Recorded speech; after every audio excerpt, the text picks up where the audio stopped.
এই ড্রাইভারটি অজান্তে এমন কিছু দেখে ফেলেছিল যা তার দেখা উচিত ছিল না।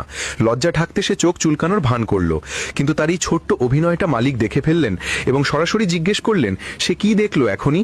নিতেশ তৎক্ষণাৎ মাথা খাটিয়ে বলল, রাস্তার মধ্যে একটা পবিত্র গাছ দেখেছি, তাই শ্রদ্ধা জানিয়ে হাত জোড় করেছি। সে ভাবতেও পারেনি যে আমেরিকা থেকে ফেরা এই দম্পতি তার এমন মনগড়া কথায় বিশ্বাস করবে। তারপর নিতেশ নিজেকে সামলাতে পারল না, আবার একবার তির্যক দৃষ্টি ফেলল। ভয়ে সঙ্গে সঙ্গে সে মাথা চুলকাতে লাগলো। মালিক জিজ্ঞেস করলেন, এবার কি হলো?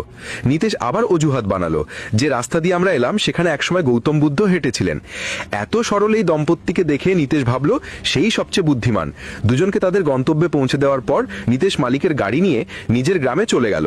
নিজেকে বড়লোক দেখানোর জন্য গ্রামে ঢুকতেই হর্ন বাজাতে শুরু করলো। সে চেয়েছিল সবাই দেখুক এখন সে একটা দারুণ গাড়ি চালায়। গাড়ি থেকে নামার পর প্রতিবেশীদের ঈর্ষা মিশ্রিত দৃষ্টি দেখে তার হাঁটার ভঙ্গিও বদলে গেল। কিন্তু ঘরে ঢুকতেই তার দাদি কটাক্ষ করে বললেন, বড় মানুষ হয়ে গেছিস কিন্তু ঘরে টাকা পাঠাস না। নিতেশ যখন টাকাগুলো বের করে দিল, দাদির ব্যবহার মুহূর্তে 180 ডিগ্রি ঘুরে গেল। দাদি ভয় পেতে লাগলেন নিতেশ হয়তো আর তার নিয়ন্ত্রণে থাকবে না, তাই দ্রুত তার বিয়ে ঠিক করে ফেললেন এক মেয়ের সঙ্গে। এটা শুনেই নিতেশ স্পষ্টভাবে অস্বীকার করল। সে চায়নি তার বাবা ও ভাইয়ের মতো দাদির কঠোরতায় পিষ্ট হতে, তাই সে সঙ্গে সঙ্গে গ্রাম ছেড়ে মালিকের বাড়িতে ফিরে গিয়ে আবার ড্রাইভারের কাজ শুরু করলো।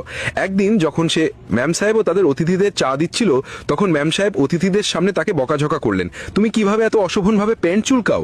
এরপর তিনি তার হলুদ দাঁত ও মুখের দুর্গন্ধ নিয়েও অভিযোগ করলেন। নিতেশ নিজেকে গ্রামের সবচেয়ে পরিষ্কার পরিচ্ছন্ন মানুষ ভাবত, কিন্তু আয়নায় নিজের হলুদ দাঁত দেখে তার মনে ঘৃণা জন্মালো। সেই ঘৃণার সঙ্গে সঙ্গে সে বাবার উপরও রেগে গেল। বাবা আমাকে কখনো ব্রাশ করতে শেখানো কেন? জীবনে প্রথমবার সে ব্রাশ করতে এলো। সে ব্রাশ করতেই থাকলো যতক্ষণ না মুখ থেকে রক্ত বেরিয়ে এলো।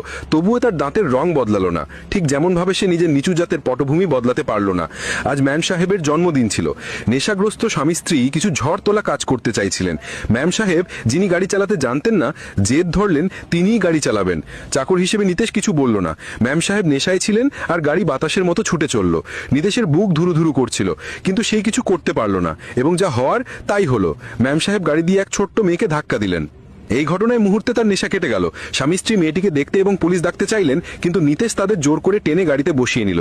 যখন নিশ্চিত হলো আশেপাশে কেউ দেখেনি, তখন সে গাড়ি দৌড়িয়ে ঘটনাস্থল থেকে পালিয়ে গেল। যদিও ম্যাম সাহেব এই ঘটনার আঘাতে ভেঙে পড়েছিলেন, কিন্তু ফিরে এসে নিতেশ গাড়ির রক্তের দাগ মুছতে লাগলো। কারণ সে ভালো করেই জানতো ভারতের অনেক পরিবারেই এত সন্তান থাকে যে বাবা মায়েরা অনেক সময় নিজেদের সন্তানের নামও মনে রাখতে পারেন না।